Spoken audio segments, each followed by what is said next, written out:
Hello and welcome everyone to the all-new sports show presented by Roger G. Taylor and Associates. I'm Edward Green and I'll be joined at the desk momentarily by my colleague Wes Bradshaw. We are wrapping up football tonight. We are handing out the all-new Big 22 plus 2, and of course we'll be giving out our offensive and defensive player of the year awards along with coach of the year. You don't want to miss it, including Bishop's Corner, a Todd Gurley update, maybe, and 60 seconds of soccer. So stay with us. This is the all-new sports show, 1 week before our Christmas meh-tacular.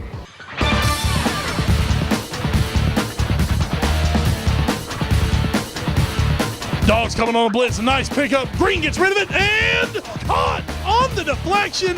Put 6 on the board, Knight fans. That is a touchdown. And it is caught by number 20, Malik Williams, and he breaks free.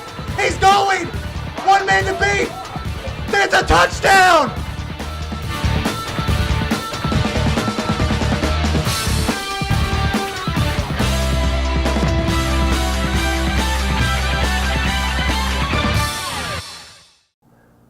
Good evening and welcome to the all-new sports show. I'm Wes Bradshaw. Joining me as always, Ed Green. Folks, we are back in the studio after a week off. And Ed, the Christmas holiday is quickly approaching. Yes, it is. They're about to let school out. Everything's coming to a fast and furious end on the football field while the basketball is just starting to heat up, folks. It's a fun time of the year. And we've got a lot of stuff coming up for you tonight. We are definitely going to talk some basketball. We're going to let you know how your area teams are doing, how everything's going for them. We're going to give you a preview of what's going on coming up in the holiday season. Nash County Christmas Tournament, always fun. Going to be starting this week, so something to keep your eye on. And folks, tonight we present to you Direct. our version of an all-area team. We call it the all-new Big 22 plus 2. So stick around for that. We will be naming our all-new sports show offensive and defensive players of the year, as well as what we saw ourselves in our trips this year to be the 22 best players in the area. There may be some feelings hurt somewhere. Maybe. Lineman, sorry. This guy doesn't love linemen. I'm a lineman myself. It's always their fault. I love quarterbacks. Yes, you do. I love quarterbacks. Yes, you do. But you linemen, I know you'll be taken care of on your all-conference and, yeah. and legitimate newspaper all-area teams. Yes. But it is the all-new Big 22. We're about big plays. We're about guys whose names we get to say a lot. And that's what you're going to hear today, folks. But congratulations to all the gentlemen who make it. We're going to have your most exciting minute of the week. And then Andrew Ivins will join us quickly after that. Of course he will. So that's going to be a lot of fun. Looking forward to that. And Ed, start with, of course, this is the all-new sports show brought to you each and every week by Roger G. Taylor and Associates. Big thanks to Roger G. Taylor. Without him, there's no show. So if you don't like us, blame him. Of course, folks, at the bottom of the screen, you'll be seeing our other sponsors crawling across the screen as the show goes on. We have our Raven here. He is taking a much more substantial role upon himself every week. He is the dark side of the all-new sports show. So if I say anything out of line, blame the Raven. Of course. That's who it was. That's right. Ed, now is the time where the folks at home learn how they can interact with us. So why don't you put us over, Ed? We found him in Bailey. If you want to get up with us, you can hit us up on Twitter. As a collective, we are at All New Sports Show. We are individually as at Wes Bradshaw 21 and at Edward Green. You can find us on Facebook, facebook.com/allnewsportsshow, instagram.com/allnewsportsshow. If you want to see videos, you can go to youtube.com/theallnewsportsshow for our very own YouTube channel. You can email us allnewsportsshow@gmail.com. Of course, you can find us also right here, 1701 Sunset Avenue, Suite 201, Rocky Mount, North Carolina, 27804. Please send us your letters and parcels and no live deer. No. We have a Raven. We have a Raven now. We don't need any We're more. good on animals. We need no more animals. Yes. Thank you for all those who have sent us the opossum by Yes. mail. That was a little weird, but thanks. Crazy. All right, producer Dez sitting right over here tonight. Hello, Dez. Yes, your Buckeyes have once again snuck under the national radar and snuck into a spot they don't deserve. Don't worry. Roll Tide going to take care of that. He's not happy. He's not happy that they're playing Alabama. No, he's not. I'm not happy that they're in. Yes. He's not happy that they're playing Alabama. So one of us are going to be happy come January 2nd. I'm going to tell you, Ed, if Alabama loses that game, I am not answering the phone when this guy calls me. No, you shouldn't. It's not going to. All you're going to see, this is just going to be a gigantic Ohio State logo from now on, which would not be fun. Jeff Craddock would like that, though. True. But Jeff Craddock already likes us. He does like us. So we don't have to appease him like that. I don't really know if Dez likes us yet. He's still here. I've done everything I can. Well, that's because we don't pay him enough to go home. It's true. He would only make it about halfway through Virginia when he ran out of gas and just be out of luck. Poor Dez. I'm sorry. Poor Dez. Should have never come down here to visit your grandmother in the first place. All right, folks. Before we get to the Big 22, which is coming up, as well as we set our offensive and defensive players of the year here for the All New Sports Show, we are going to talk a little bit of basketball action for you folks. Last week coming up of school being in before the Christmas break, basketball action is heating up, folks. We're going to start. Where else, folks? We started the Capstone, the 5-2 Rocky Mount Griffons. And Ed, we've discovered something about Rocky Mount. As long as they're not playing South Central, they're pretty doggone good. Yeah, 3 straight wins now after the loss you saw here on the All New Sports Show last week. At Hertford County, get a 78-62 win. Then the very next day, they beat East Wake at home, 75-64, and then go to Greenville Rose and get a 73-65 win. That's right. All of a sudden, this team is 5-2. Team in crisis, no more. Exactly. Just don't make them face the kid who's 6'9", 6'7", 6'6" on the front line. This team can play. It's a Rocky Mount team. We said it. You saw it here last week. The size is gone. Yeah. And this is a cycle. It comes and goes. I mean, when I was in school, we had no size. If I had gone out there, I would have been the tallest player. And once Coach Mike Gainey saw me run up the court twice, he was like, "Don't worry about me coming out for basketball, son." Well, trust me, I didn't want to run anyway. It's true. We didn't have a lot of size while I was in school. Still had good teams. Not state championship contending teams. But still, you can get quality teams out of that. Rocky Mount, they're going to rely on their skill, their quickness, which they are. Oh, yeah. They're quick. They've got quickness, and they've got to be knocking down jump shots. Yeah, it's a lot like last year's team, except for they don't have that big front line anymore. That was actually a big key to them, was still playing that defense and playing a very up-tempo style. It's just now they're not going to get easy baskets down low. They're not going to probably win the rebounding game much, so they have to be really, really precise shooting the ball. Well, and not to say that they're not going to win rebounding awards, and I a little disagree with that, just because now Rocky Mount, size-wise, has come back to the pack is what it is. So someone still has to win that rebounding award. It's just now instead of Rocky Mount throwing 6'7", 6'6", and 6'5", now you're more at the 6'3", 6'2" range, where your Northerns, your Nash Centrals, your Fikes, your Southern Nashes, your Hunts, they're more around in the same size this year. Now, there is some size at Hunt. When we look at Hunt, does still have some size. Josh Willingham is going to be an absolute monster for them this year.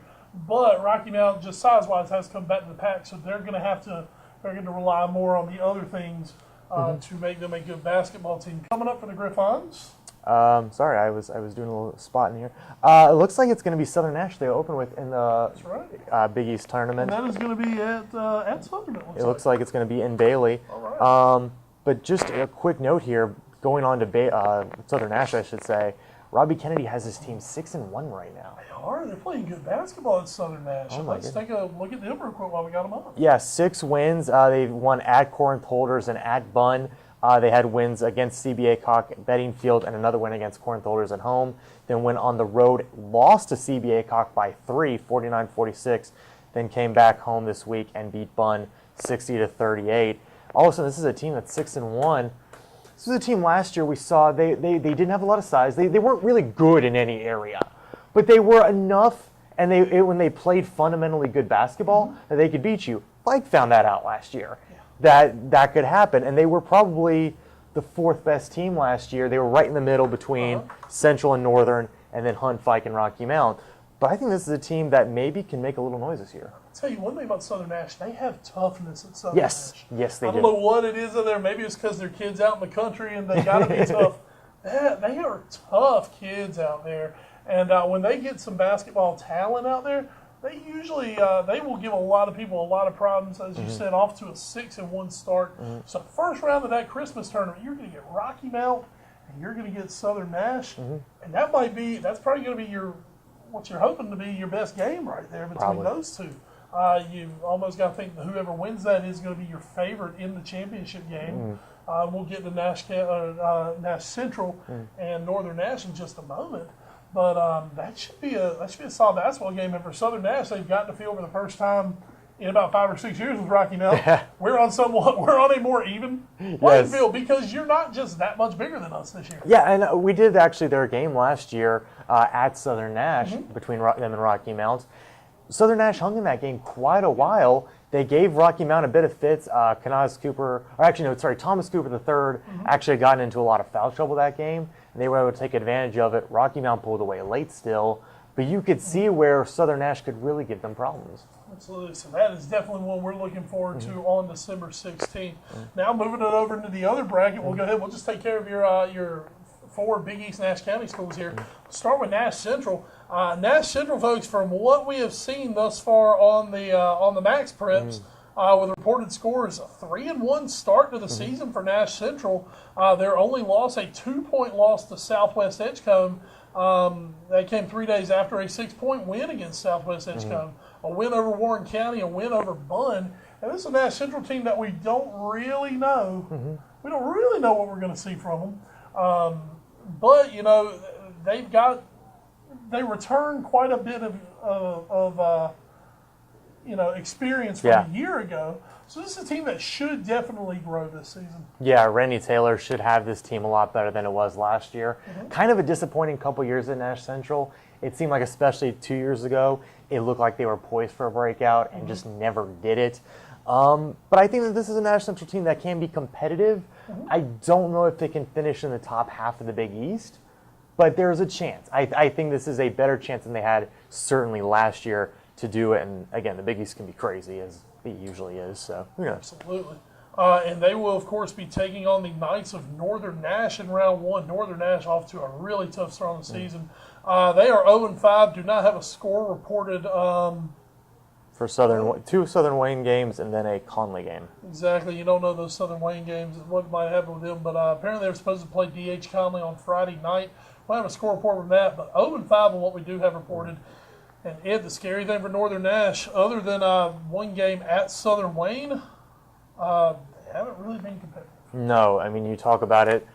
They played Conley last night. Looked like we don't have a score from that, but we do have a score from when they went to Conley back in November, lost 64-39. So you don't want to put too much stock into that. I mean, we saw South Central play Rocky Mount really close in one game and then blow them out one game. So who knows? But you got to think that was probably a loss. And then you have a game where they did play Southern Wayne close, so maybe they got them at home. Well, a new coach at Northern Nash. Very true. Henry Drake this year, on for Rick Ruffin after, Lord knows, probably nearly a decade with Rick Ruffin at Northern. So Henry Drake, a new one on the scene. He's got his work cut out for him. It is a program that is definitely in need of a revitalization. Yes. More than that, though, they were in need of some talent. Yeah. I mean, just the last few years, the other way to put it, they just haven't had a lot of talent on the court. They've got some pretty good ball players, but, it comes down to development and what's coming up to you, and Northern just has not had it recently. No, I mean, and that's something that we've been talking about them in just about every sport, except for maybe baseball. They don't really have that many numbers, and the numbers they do have aren't that talented. That's starting to turn around a little bit in football, and I'm sure Coach Drake is trying to get that started at Northern Nash. But as Coach Raper is finding out with the football team, that can be a bit of a tough turnaround. It's hard to expect in 1 year to be able to go like that. Very right.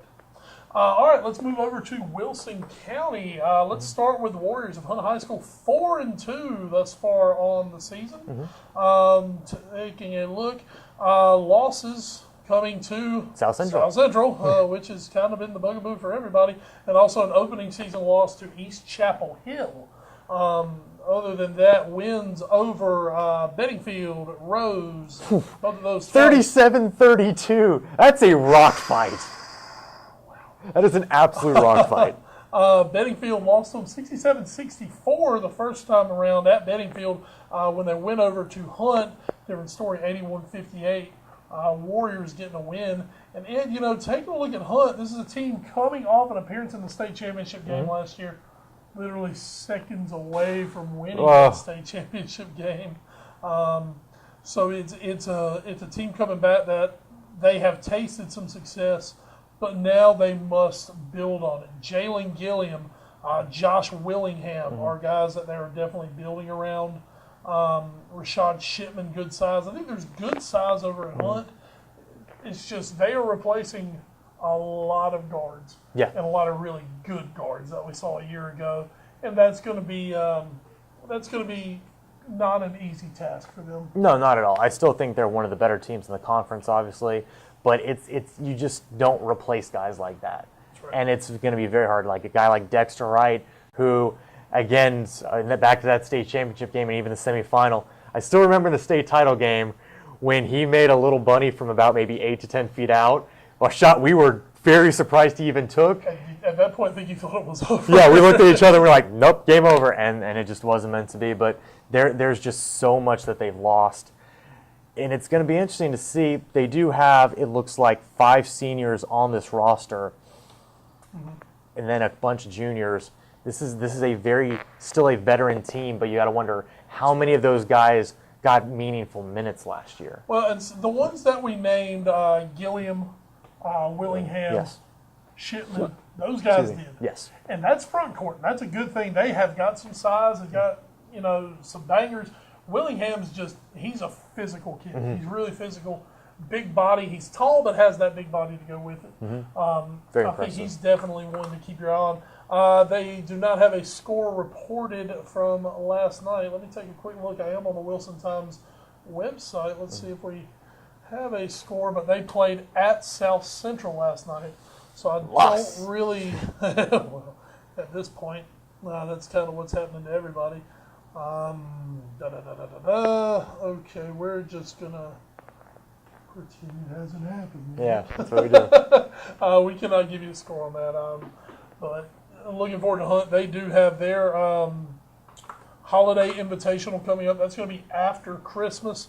They'll be taking on Beddingfield again on the 27th in the Ferris and Ferris Holiday Invitational. In between then, man, what are they going to do this week? They go to freaking Kinston.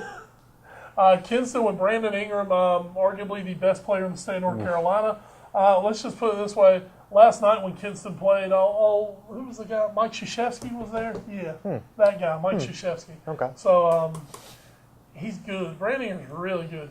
Kinston's really good. Yes, so as usual. Hunt gonna have their hands full with that, but they're going to give it a go. It'll be a good test. The old college try. Be a good test. Doesn't count for the conference, so No, just go for it. Not conference foul. Might as well. Hey, take your shot at the best teams out there. Yeah. Take a look over now. We go to Fike, our final team, and we say our final team. Fike's playing some pretty daggone good basketball this year. Fike, a win last night over Beddingfield, sitting at 7-1 on the season. Of course, this was a team that went undefeated in the non-con last year before, I don't want to say flaming out in the regular season. Maybe a little bit being exposed. Yeah, just a little bit. Obviously, took that first loss against Southern Nash and just never truly recovered. Did finish third. I believe they made it to the second round of the state playoffs last year. I think overall that was a bit of a disappointing season for them, given how well they started. But here they are. They have started well again. Like you said, 7-1. They do own a pair of wins against Southwest Edgecombe, a pair of wins against Corinth Holders, and a big win against North Edgecombe.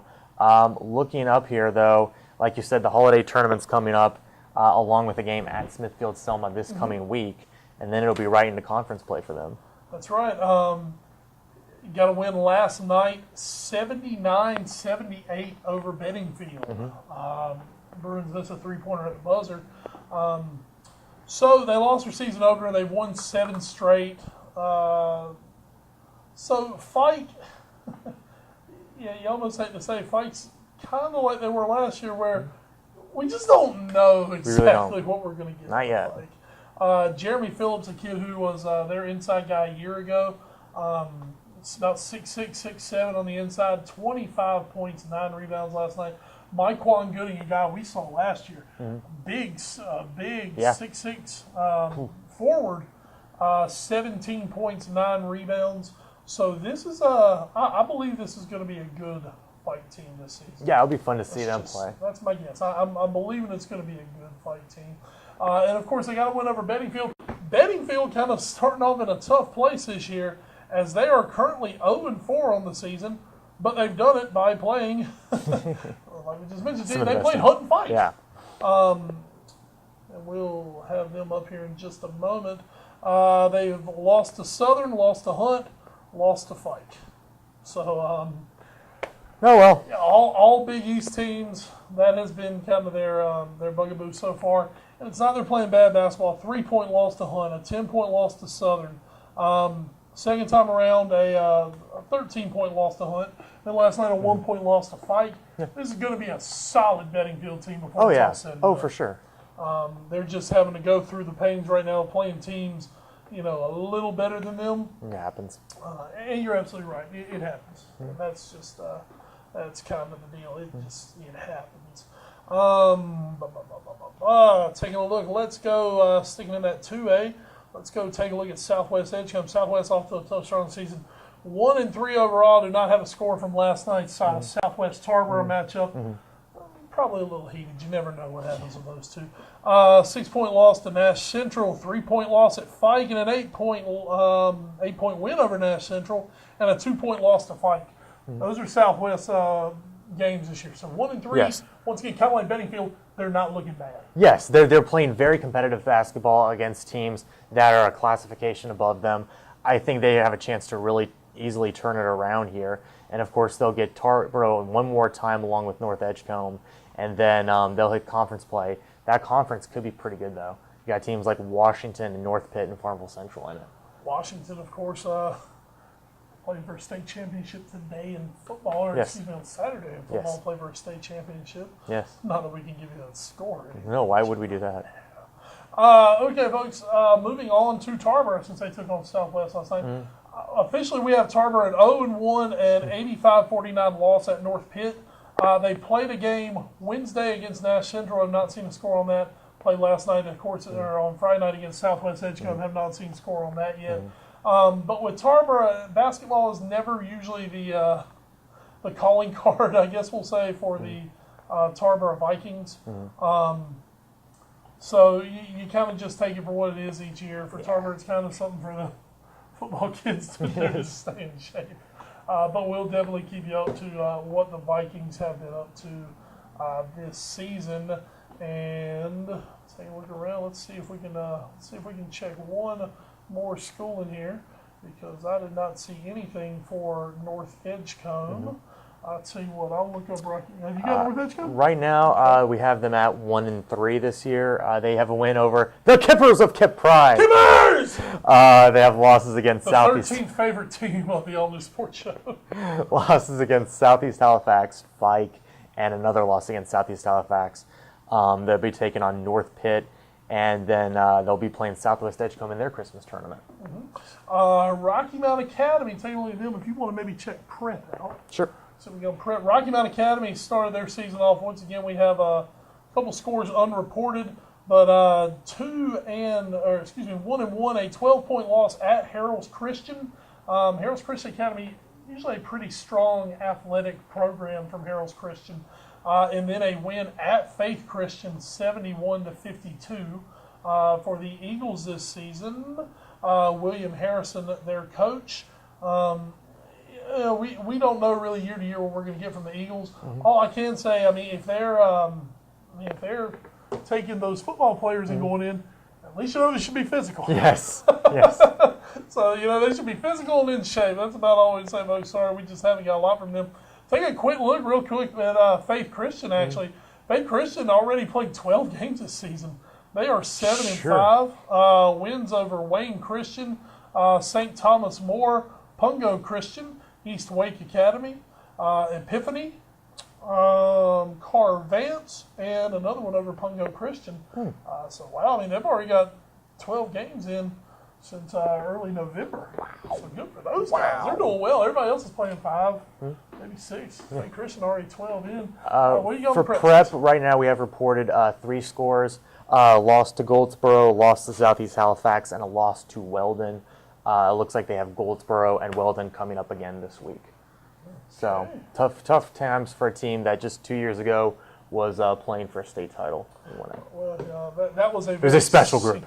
Very senior-loaded team yes. that is, of course, not there anymore. All right, folks, that's your up-to-date basketball action for the season. Very good. So there you go. Keep up the good work. Cagers? Yes. We'll not call you Canadian Holzers or nothing. We'll call you Cagers. All right, they play in the cage. Okay. Yeah. I'm going to stop now. Good. Tar Heel talk about that stuff. Okay. Folks, at this time, we are going to be announcing our offensive and defensive players of the year. Yes, we are. For the all-new sports show. Ed, how do we want to go about this? Well, we had, we'll go ahead and tell you right now, we had nominees for the Player of the Year on offense. They were A.J. Hines, D.J. Daniels, Devontrell Hyman, Jacob Hunter, Antoine Pittman. And then on defense for the Player of the Year nominees, they were Rashawn Harris, Kendall Parker, Dylan Hodges. A lot of great players in that group, but only one could win each award. Of course. So we can announce now that the winners were for offense, Devontrell Hyman, and defense, Dylan Hodges. Dylan Hodges. Devontrell Hyman on the year had a very, very good season for Southwest Edgecombe. 2,161 rushing yards, averaged 9 yards a carry. Very impressive. 26 touchdowns, had close to 2,400 all-purpose yards and 28 total touchdowns. He also did have a receiving touchdown and a kickoff return for a touchdown this year. So why don't you tell us about Dylan Hodges? What is there to say about Dylan Hodges, folks? Nash Central this season. Don't think we need to recap you too much on Nash Central season. Anyway, it was kind of a dumpster fire from the get-go. The interesting thing for Nash Central was they had a Division I defensive end, a really high-level talent kid named Hashawn Gaines, who, not to say that we're scouts by any means, but folks, we saw Nash Central 3 times. Yes. I don't remember calling Hashawn Gaines' name very much at all. No. Teams did a very good job of scheming to stay away from him. That's what you do, especially when you have a defensive stud like that on your defensive line on the ends. You can scheme to stay away from him. You special block against him. You do a lot of different things. But a guy whose name we called over and over and over again was Dylan Hodges, the sophomore kind of do-it-all guy. They started him as a linebacker.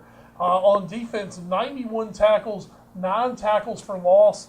He forced 3 fumbles. He recovered 3 fumbles. Here's my favorite number of the year for this kid. Blocked 5 point-after attempts or field goals. Somewhere in there, blocked 5. It's amazing. This season. I mean, this kid was everywhere. And then, as his special teams coach liked to point out, averaged nearly 41 yards per punt. That is Alabama punter numbers. A.J. Hawk is jealous. Dropped 8 punts inside the 10-yard line.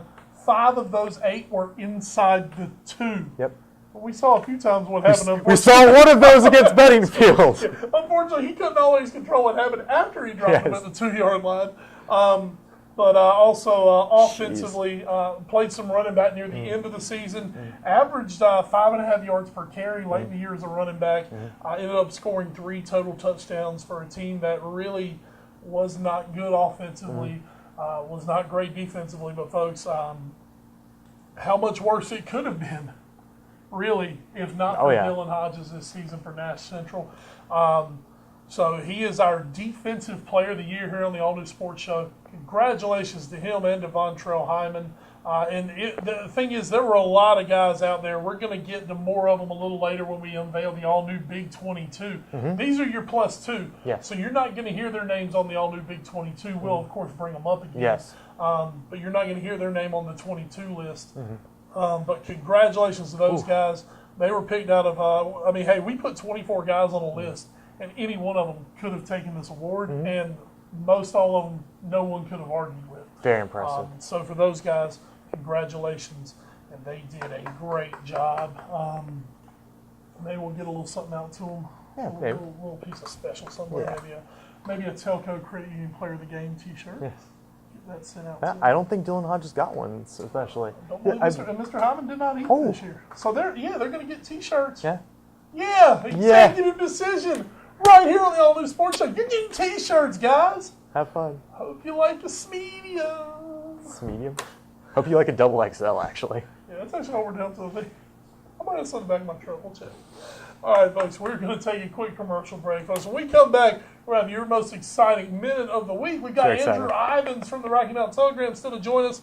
And, of course, we're going to unveil the all-new Big 22. Stick around. It's a great night of fun and football and a little bit of basketball smidge in there. Yeah. You catch it right here on the All New Sports Show, brought to you by Roger G. Taylor Associates on WHIG TV.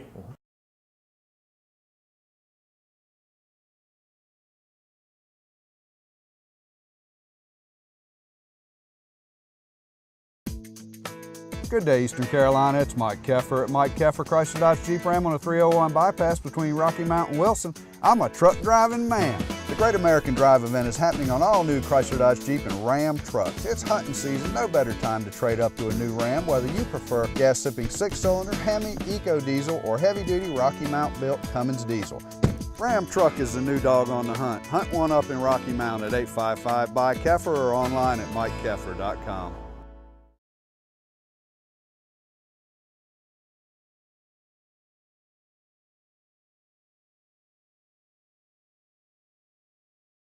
And, folks, welcome back to the All New Sports Show, brought to you each and every week by Roger G. Taylor and Associates. I'm Wes Bradshaw. He's Ed Green. Hi.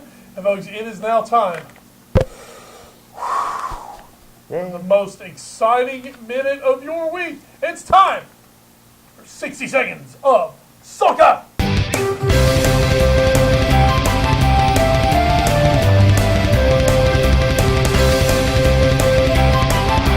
The team who came back from the dead.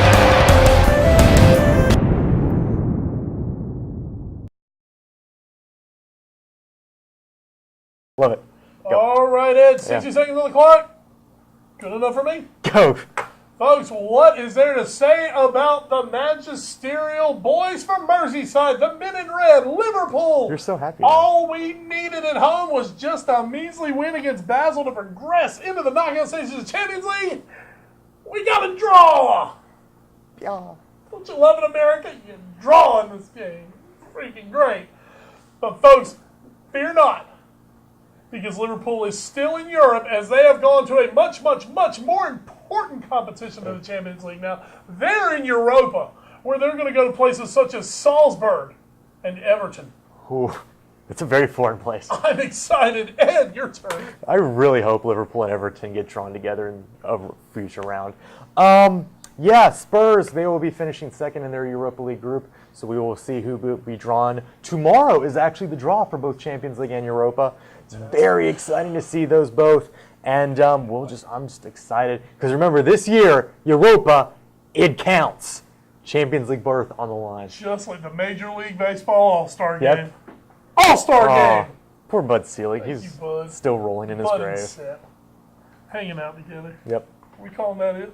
Yep, that's Since it. we didn't actually have a clock this week. Yeah. Oh, but Chelsea gets back on its winning ways, 2-0 over Hull. Southampton in crisis. They've lost to Burnley 1-0. Lucky those plucky little underdogs, Manchester City, found a way to beat the big bad Leicester. Yeah. So. And Arsenal, Olivier Giroud and his meaty French full head had a brace. Oh, he's such a meaty Frenchman. He's actually a very lithe Frenchman. Kind of sounds a little. And of course, the FIFA Club World Cup is going on. Auckland City got a win earlier today against ES Sétif, 1-0. And right now, Cruz Azul and the Western Sydney Wanderers are playing. Cool. Yeah. Cool, man. Yeah.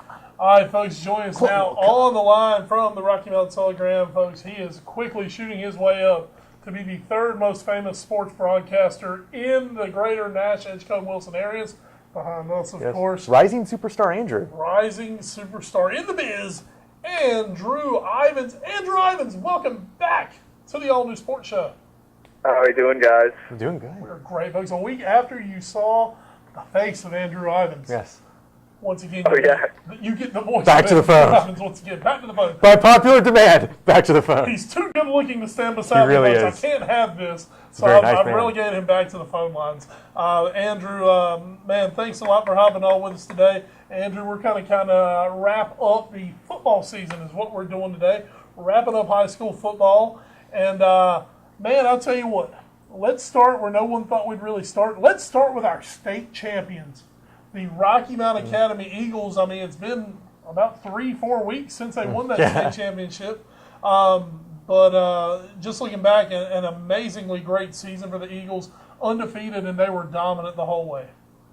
Yeah, I mean, you said it, they really are. And yeah, that was like a month ago. I think they've already played like 8 basketball games.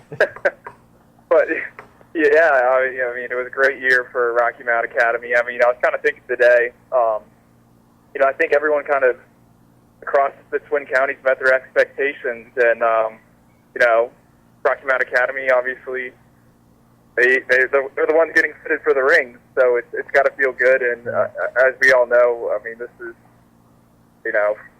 want to call it a dynasty or not, it kind of has the feelings of it. They were expected to win, and they did what good teams did, and they won. So, well, the first Nash County team to win back-to-back state football titles since Rocky Mount in 1962 and 1963, yes. It's been a while. Which was also the last time a Nash County school won a state championship in football. So, they're filling some big shoes, big goals over at Rocky Mount Academy. Well, let's start with our private schools. You love that, didn't you? Private schools. Private schools. And let's move on. Let's talk some 1A football. Disappointing season for Rocky Mount Prep. We say disappointing. I think they won a couple of games this year. Is this a team that in the future, are they building, or, is this just kind of the status quo at the moment? Well, I think it's going to take some time at Rocky Mount Prep. I mean, it's just an interesting situation. I think you can kind of compare it to the basketball team. I mean, that basketball team a couple of years ago, they were really competitive, and then last season they were kind of a dud, and this year it's probably going to be pretty much the same. So I think it's going to be a case of getting the right kids in, and then and kind of building from there. I mean, it's difficult to build when there's no real, signs to point to success. That's just, when there's nothing to really build on, I guess. Well, let's talk about another team sort of like that as we move back into the higher ranks in Nash County. We go to Nash Central, a school you've spent a lot of time covering this year, Andrew, for all the wrong reasons. Another down year for them, another winless season. Of course, you broke the story last week about Coach Kevin Crudup resigning from his post. Have you heard anything there? And is this a team that you think maybe with another voice at the head could be a little bit better next year? Well, I think obviously a coaching change was in order. That was step one. I was able to speak with Coach Mosley, the athletic director, and I asked him, how many applications have you got? He didn't really give me a number, so I think they're going to try to take their time on this one. They've said they don't really care where that name comes from, or geographic doesn't really apply to the candidate school, but. My question kind of to him was with the NCHSAA, changing the rules with the spring practices and allowing more of a structured spring practice, since he was really trying to get a guy in early, which he countered. He didn't really think it was a big deal. So I'm not really sure, but with some talent definitely there. I think they just need to find an offense. That's what I personally think. I think if they found the right coach to run a spread offense. With Corey Pierce and Miles Lane, I think that could do some work, and starting that in the spring with 12 practices, albeit non-contact, would be a good start. Yeah. And of course, they will return the just announced, Andrew. Yes. If you haven't heard yet, the just announced all new Sports Show Defensive Player of the Year, Dylan Hodges, will be back, of course, next year at Nash Central. So they do have some guys to build around on both sides of the football. Oh yeah, I like you said. I think they got to score points first. The defense was all right. Very true. 4 points. All right, now let's make our way over to another team in our higher levels here in Nash County, especially, and that is the Knights of Northern Nash. Yes. The train wreck at Northern Nash is over. Yes, that is true. We can definitely say that after 2 years of Randy Raper. The train wreck mentality is gone. They've kind of gotten to, I mean, you don't say this negatively, but I think a few years ago at Northern, if you'd said, we'll let you be mediocre in a few years, you would take it. That's kind of where Northern is hit. They seem to have plateaued right now at they're beating the teams they're supposed to beat. But the teams that are a little bit better than them, they are not finding a way to do it. But what is your outlook after this season on the Knights of Northern Nash, Andrew? Well, they're kind of like just that middle of the pack SEC team, like a Florida, beating who they're supposed to beat, like a must champ. But they played a difficult schedule. A lot of people in Nash Central want to say they had the most difficult schedule, but Northern Nash, they played 5, 6, legitimate playoff teams. I think they're headed in the right direction.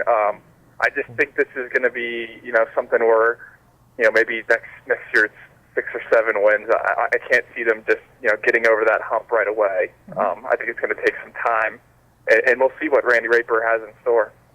All right, well, let's move on to a team that has had a little bit better luck in its rebuilding process with the new coach, and that's Rocky Mount High School. Capstone. Absolutely. Jason Battle wins his first playoff game as a head coach this year, so a bit of improvement there. But what's the outlook now going forward for Rocky Mount? Oh, well, I spent some time with Broderick Cottle this week, and, I asked him, I'm like, do you think you guys accomplished, whatever your goal was, and what was your goal? And he said, from the spring, back in the spring and in the weight room, it was to, get over that hump. I keep using that, but, to win a playoff game. And that's what they did. This team was, very senior heavy. You look at all the positions, Joshua Carter, Reggie Jackson at linebacker, CJ Bessa at tackle, obviously Broderick Cottle at safety, Rashawn Harris playing both ways. This was a very senior heavy team, and they did. I don't think any of us picked them to beat Western Alamance, and they won there, and then they went up against the number 4 rusher in all of high school football around the country. So, hey, it happens, but I think, this isn't really a rebuild. I think this was the, kind of that 3-year polished product for Jason Battle. These were his guys that he had since he was a JV coach, and, if you think it was a rebuild, next year is going to be a little bit of a rebuild. Like I said, they're really senior heavy, so it's going to fall onto the shoulders of some other guys, and it might be a little. There might be some lumps along the way, I think, next season. That'll be definitely an interesting one to see. And let's wrap out Nash County now with what I think definitely overall we can safely say was the best team in Nash County, and that was the Firebirds of Southern Nash, co-champions of the Big East Conference this season. Threw the ball. Yeah. Much more than what we've seen in the past. But when you really broke down the numbers, they still ran the ball a whole lot more than they threw it. They ran effectively, threw effectively. Defensively, they played good. The special teams were good this year. And this is a Southern Nash team that does not look like, this was not maybe a finished product this year for Southern Nash. This is a team that's returning a lot of good players for next year. Yeah, and to win your first playoff game since 2009 and it not be a finished product probably says a lot. But you're right. I hate being like, hey, these guys return a lot of guys, but they really do. And at key positions, obviously with Coach Foster's son at quarterback and then Taj Deans, and, they have some youngsters that I really like, guys who I think can play Division I football. So, you're right. They kind of had that knack for just winning games at the right time. You look at the Rocky Mountain game, some of those other ones. So if they can keep that together and get better this off season, I think they could probably be a very dangerous team in the Big East and someone who can certainly challenge Wilson Fike, who's going to have probably the top quarterback in the eastern part of the state next season. Absolutely, that's going to be fun, very fun. All right, so that takes care of Nash County. Let's slide on into Edgecombe County now, where of course we have 3 schools. And 3 very successful schools this season when you really get down to the nitty-gritty on it. Let's start with the Warriors of North Edgecombe, who early this season, when Ed and I saw them, we were like, okay, not impressed. And then, they end up finishing second in the Roanoke Conference. They make it a couple rounds deep into the playoffs. Of course, they are led by, a kid whose name is on everybody's lips at times, Antoine Pittman. Almost 2,300 yards rushing, 33 touchdowns. I think they found a stud for the future in Ahmad Lyons, had over almost 1,400 all-purpose yards This is a team that I think North Edgecombe is positioned pretty well for the future. Well, they are, and they're pretty, I think they're definitely a playoff team when you look kind of on paper for next season. But, if you want to talk about defining a season, I think for North Edgecombe, this was the year, and my colleague wrote it, hey, are they going to beat Harborough? And, that game wasn't very competitive. So I think a step in the right direction for them would be being competitive against them. But, Pittman is amazing to watch, and he's a fun player, and I think he's going to get some college interest. Hopefully it's legitimate, and that works out for him. And now we can move on to one of the two teams that went the deepest in the playoffs this year. Southwest Edgecombe, unfortunately, just got blitzed by Northeast when they went down there. But a very good season overall for Southwest, a team that really came on strong as well the rest of the season. Yeah, Southwest Edgecombe, like I said, they're a team that also impressed, and we all kind of thought, I think in the preseason, it was going to be Marcus Williams who was going to be the story of that team. He was dinged up, and then it really just became the Devantrell Hyman show, and his brother on the defensive side of the ball. And we talked about Southern Nashville being a team that has a lot back. So does Southwest Edgecombe, and they beat a Farmville Central team. I think that's kind of one of their better showings, and Northeastern was just too good. That's just my opinion on them. Good football team. Yeah. Very good football team. And, of course, talking about Devantrell Hyman. We talked about Dale Hodges earlier. Devantrell Hyman was named the all-new Sports Show Offensive Player of the Year. And he was a guy, like you said, he really took that offense on his back, and they really hit a great stride. Now, another kid on that team to talk about, Marcus Williams, who's a junior. He is a Division I prospect. I think you feel more as a defensive back, obviously, than an offensive player. But talk about, he's basically looking to come back and be the leader of that team next year. Yeah, he's going to have to stay healthy because it's really going to be him. But they have another Williams in the back for drawing a blank on it. Keon Williams, I think. So that's kind of be the, it was kind of, lightning thunder this time around with, Williams being the lightning and Hyman the thunder. But next year it's going to be lightning, because Keon's another faster type player. And you're right. I think Marcus projects on the defensive side of the ball, but don't get me wrong, for 2A football, he's an electric player whenever he has the ball in his hands. Absolutely. All right. Well, that's Nash and Edgecombe County taken care of. And I'll tell you what, Andrew, while we got you, let's just bring Hunt and Fike into the picture real quick. Okay. I know he saw both of them. Well, let's do Beddingfield, too. Playing this year. Well, I don't know how much Beddingfield he saw, but we'll. Hey, Beddingfield, they lost Kavajae Ellis, and they were nothing after that. There you go. There's Beddingfield. Yep. Thank you. All right. So real quick, let's start with Hunt. Let's go through everybody with you, Andrew Robbins. Hunt, a team that was in a rebuild this year. I know you saw him some. Jacob Williamson, their junior quarterback, he is a Duke commit to play baseball. Solid kid, but, from what you saw of Hunt, what was kind of your takeaway from that group? Well, I only saw, I think, Hunt once when Rocky Mount won there, and I was joking with Broderick Cottle. They almost did everything they possibly could to give away that game. But, yeah, the quarterback play, I thought it was all right. I actually thought he was a senior. So to hear that you said he was a junior, correct? That's right. Yes, correct. Yeah, I think that's going to get better. But they lost probably their Marcus Williams, which was Darian Ballard. He graduated. This guy's getting some low-level FCS looks.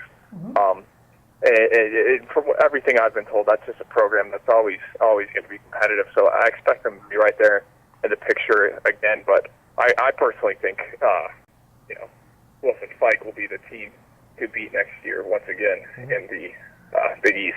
Well, let's talk about that Wilson Fike team, especially, of course, we've said it before, you come from a real recruiting background with your South Florida roots. Now, you got a couple guys there that are juniors. DJ Daniels, their quarterback, has an ACC offer, and also the running back AJ Hines, who apparently has some Division I potential for the future. What's your takeaway from Wilson Fike, who I think we all agree is probably your favorite in the Big East next season? I think AJ Hines, he's a senior, so he'll be gone. But I'm A.J. Evans is, but Evans is a senior. Hines is a junior. yeah, Hines will be back, and then for what DJ Daniels is, he knows what he is, and that's a running quarterback. He can run. He's a big guy, and I think that makes him very, very difficult to stop. When I saw them play Rocky Mount, it took Rocky Mount almost 2 or 3 quarters to really get that figured out. Not the most talented passer, but that's something going to be coached up. I think he's really going to get that coaching in the off-season circuits when he starts going to some of these training camps, camps all around the state, Duke, ECU, stuff like that. So he'll probably be a little bit more polished of a passer, but if I had to compare Spike to a college team, I think it's a lot like, Boston College, and that's coincidentally where DJ Daniels' ACC offer is from. I mean, they just are committed to running the ball, and, that's who they know they are. If you're going to stop the run, then that's how you're going to beat them. All right, Andrew, you're officially off the hot seat for football this year. Now we'll talk basketball from here on out, I guess. So, buddy, thank you so much for hopping on with us today, taking some time out of your busy schedule, and we hope to talk to you again in the new year. Yes, absolutely. All right, guys. We'll see you around on the courts. All right. Thank you. Have a good one, Andrew. All right. Bye. It's Andrew Evans, Rocky Mount Telegram. Like we said, he's got that insight on the recruiting, which is really it's an interesting take to get in this area because we never really had that take before, where someone knows about the big time recruiting, the ins and outs. But come on, we're very fun there. Do it. All right, Ed, it is now that time. Throw your hands up. Woo. Okay. Big 22. It is time now for the unveiling of the 2014 all-new Big 22. Of course, your +2, your Offensive Player of the Year, Devontrell Hyman of Southwest Edgecombe. Your Defensive Player of the Year, Dylan Hodges of Nash Central High School. And now, Ed, we will go down the list, and I believe we'll have graphics. Yes, we'll do this in groups of 6 here. Okay. We'll start with A.J. Hines, again from Fike. What an amazing year. Over 1,300 rushing yards, 19 touchdowns on the ground, 1 receiving touchdown, had over 1,400 total yards and 20 total touchdowns. DJ Daniels, again, over 1,300 yards passing, a QBR of 94.6, very good. Also had 706 rushing yards, all told over 2,000 yards of offense, 21 total touchdowns. Another part of that Fike attack was Anthony Evans, 736 rushing yards, 17 touchdowns on the ground, 541 receiving yards, 5 touchdowns through the air. Also picked up another touchdown to go with that. So it's over 1,600 all-purpose yards, 23 total TDs. And let me throw this out real quick. That's kind of our group of 3 from Fike that we've chosen. I have not seen I don't believe the Big East All-Conference team has come out yet, Player of the Year, all that good stuff. If I had to throw down money on your Big East Player of the Year, I'm putting it on DJ Daniels. Very good choice. That's the guy I think will be the Big East Player of the Year. Rashawn Harris had almost 1,200 all-purpose yards, had 4 picks, 2 fumble recoveries, scored 11 total touchdowns, very varied, 3 rushing, 3 receptions, 3 punt returns. Rocky Mount likes to do that. Also had 2 interception returns for touchdowns. Of course, we saw a kickoff return that he had scored. They got called back, and I'm still not happy about. Oh, we know. Reggie Johnson had 102 total tackles, 2 sacks, 1 fumble recovery. Importantly, that was done in only 9 games. Reggie Johnson was a kid who was an early season transfer into Rocky Mountain, did not play before, and to literally plug yourself right in 9 games, have over 100 tackles. And really, Jason Battle said he was the heartbeat of that defense. That says a lot about that kid. And finally, Broderick Cottle, 3 picks, 3 fumble recoveries, 4 total touchdowns. Just a really good Rocky Mountain defense. So let's go to our next 6, Wes. All right, next 6, folks. We're going to start off. We got 3 from Wilson Hunt. We got 3 from Southern Nash. We're going to start off the quarterback of Wilson Hunt. We just talked about with Andrew Robbins. He has a Duke commitment to play baseball. It is Jacob Williamson, over 1,300 yards passing, 10 touchdowns, 12 total touchdowns.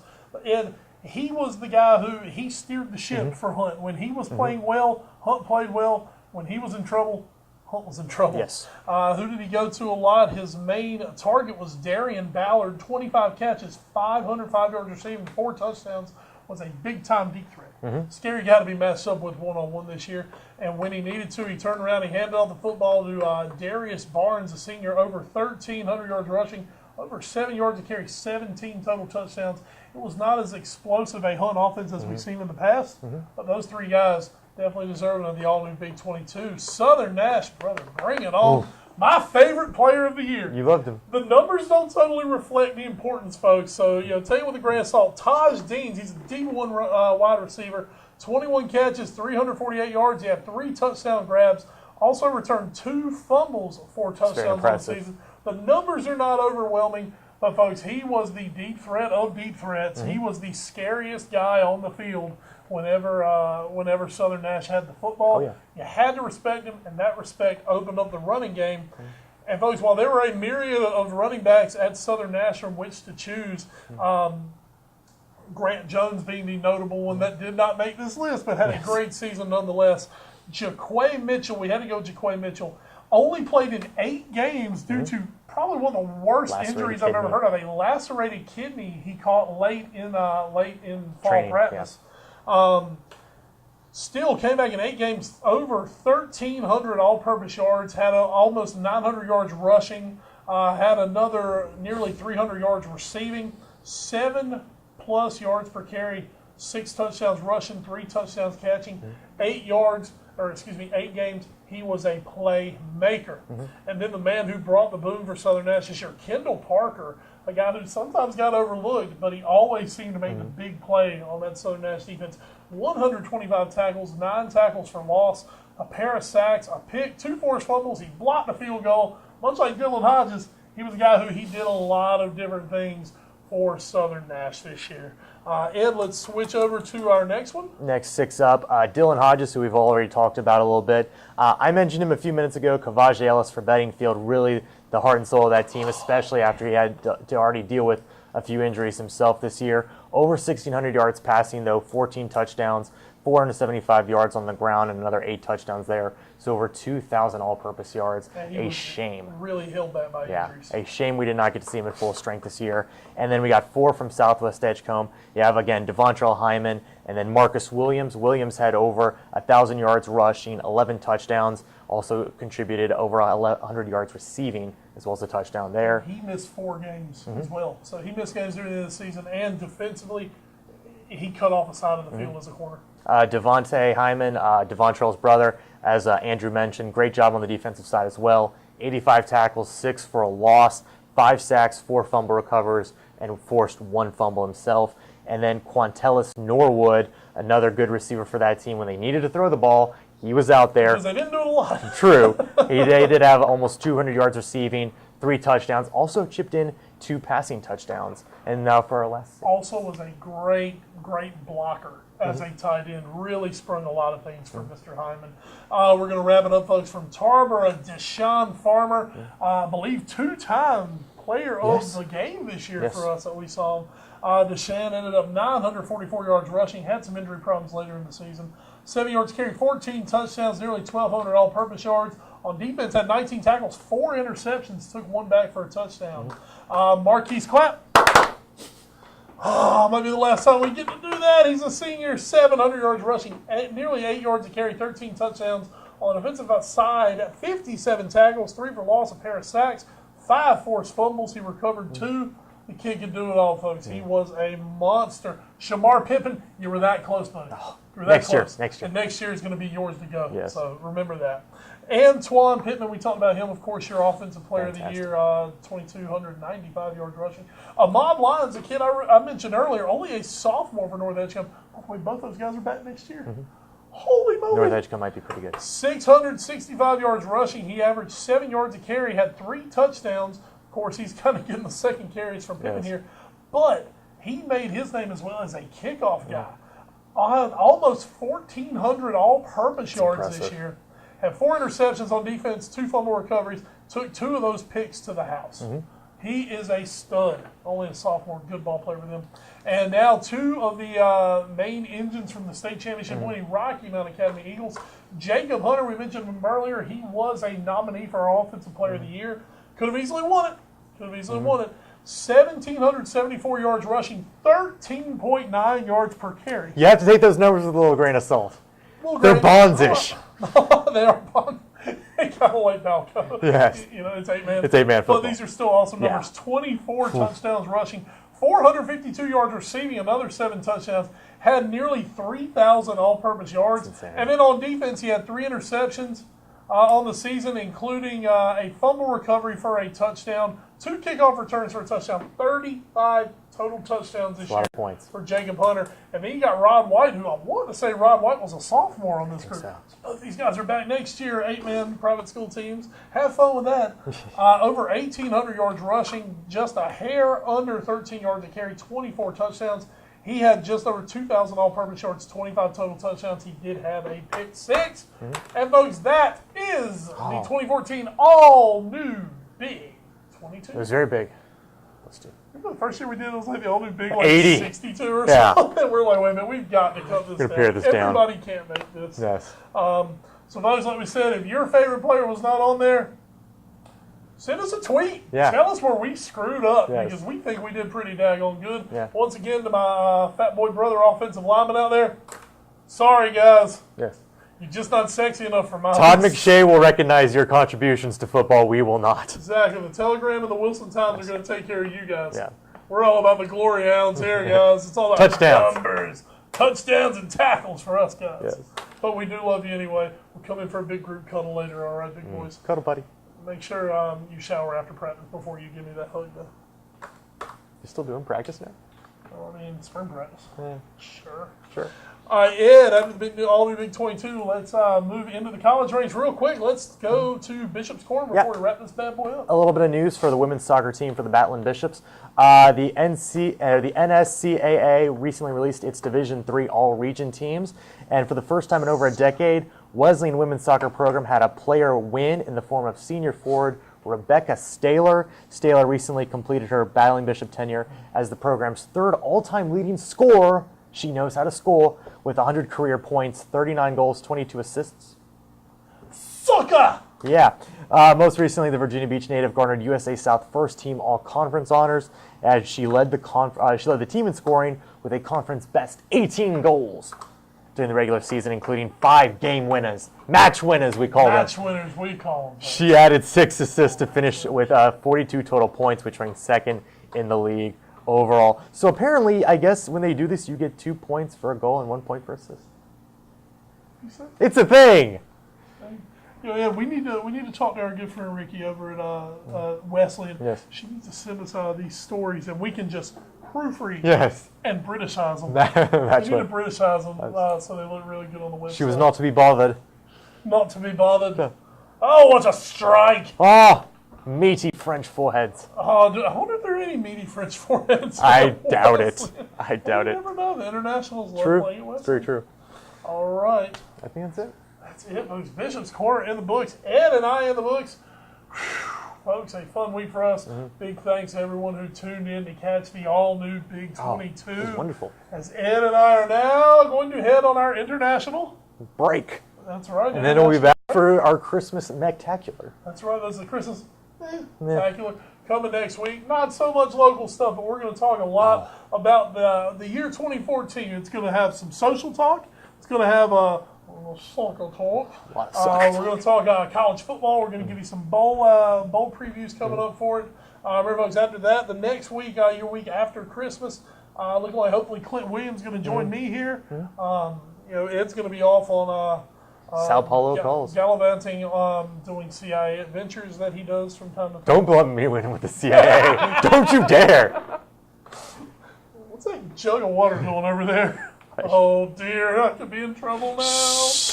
All right, folks. Big thanks. We hope you enjoy your week coming up, folks. Get out, watch some basketball. Like I said, Nash County Holiday Tournament this week. The Wilson County Holiday Tournament is going to be after Christmas. So definitely going to want to go out there and check out some of those good teams playing tonight. Ed, see you next week, buddy. Yeah, absolutely. Be here. Producer Dez, you cool over there? All right, bud. All right. Folks, for producer Dez, for our operator One Name Lee, he's Ed Green. I'm Wes Bradshaw. This is the All New Sports Show, brought each and every week by Roger G. Taylor and Associates. Hit us up on Twitter at All New Sports Show, at Edward Green. At I used to you doing what? At Wes Bradshaw 21. That's right. I forgot my own. I was making sure you remembered for me. Of course. Hit us at Facebook. Definitely check us out on YouTube. We're going to have this on YouTube. Lots of cool stuff coming. In 2 weeks, we're going to have our Coach of the Year, hopefully Coach of the Year interview with that. Stay tuned, folks. Lots more cool stuff to come before the year's out.